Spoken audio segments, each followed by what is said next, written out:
boa tarde para quem está chegando agora, obrigado pela companhia, obrigada a você que está aí nos ouvindo no seu carro, levando seu filho para a escola, voltando do almoço ou indo trabalhar. Muito obrigada pela sua companhia, pela sua audiência, porque sem você esse programa não existe. E a gente quer existir porque acreditamos que temos muito para compartilhar. E nesse sentido aí, nessa esteira, né? Nós temos aqui uma notícia jurídica que eu gostaria que vocês acompanhassem, porque pode servir para você e pode servir para alguém que você conhece. Então, por favor, multipliquem as informações, porque informação e conhecimento hoje em dia é muito caro. E quando a gente faz isso, na verdade, a gente busca ajudar, tá bom?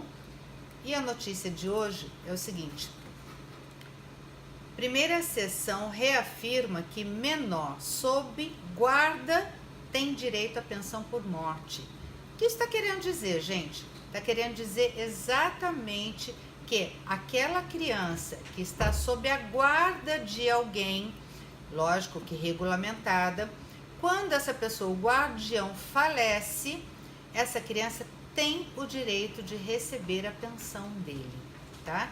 Então, isso é muito sério e tem muita discussão a respeito disso, porque tem muito avô e avó que tem a guarda dos netos. E aí eles falecem, o INSS não quer pagar a pensão por morte para esses netos que estavam sob a guarda deles, né? E querem retirar. E nesse caso aqui houve um litígio, formou aí um precedente jurídico, e esse precedente jurídico pode nos ajudar para causas iguais, né? Similares ou então semelhantes. E como é que ficou essa história aqui, né? Houve essa discussão e se era aplicável o Estatuto da Criança e do Adolescente, que é o ECA, sobre a Lei Geral Previdenciária, porque a Previdência Social, que é quem paga a pensão por morte, tem leis próprias, né? Agora, como é que faz se comparar com o Estatuto da Criança e do Adolescente? Cada um diz uma coisa. O Instituto Nacional de Seguro Social, o INSS, né, ele diz o seguinte, que existia uma lei, tá, onde dentro dessa lei os dependentes, conforme estabelecido no artigo 16 da Lei 8.213 de 91, que é a lei específica da Seguridade Social, diz que não pode, ou seja, exclui o menor sob guarda do rol de dependentes. Então o INSS ele fala assim, é taxativo, tem lá quais são os dependentes e a criança que está sob guarda não está nesse rol de dependentes, então a gente não vai pagar. Foi isso que o INSS diz. Agora, o que os tribunais dizem exatamente aqui? O Superior Tribunal de Justiça, lá em Brasília, já em terceira instância, e é ele, o Superior Tribunal de Justiça, que bate o martelo em questões como essa. E o que diz o Tribunal Superior? Em situações como essa, em situações como a presente, deve-se ter como premissa indissociável a circunstância de que, estando em causa direitos concernentes à criança ou adolescente, ou seja, gente, quando a matéria diz respeito à criança e adolescente, o Constituinte de 1988, ou seja, os legisladores lá da Constituição Federal, incorporaram os princípios da prioridade absoluta e da proteção integral, ou seja, lá no artigo 227 da Constituição Federal, vai lá para você ver.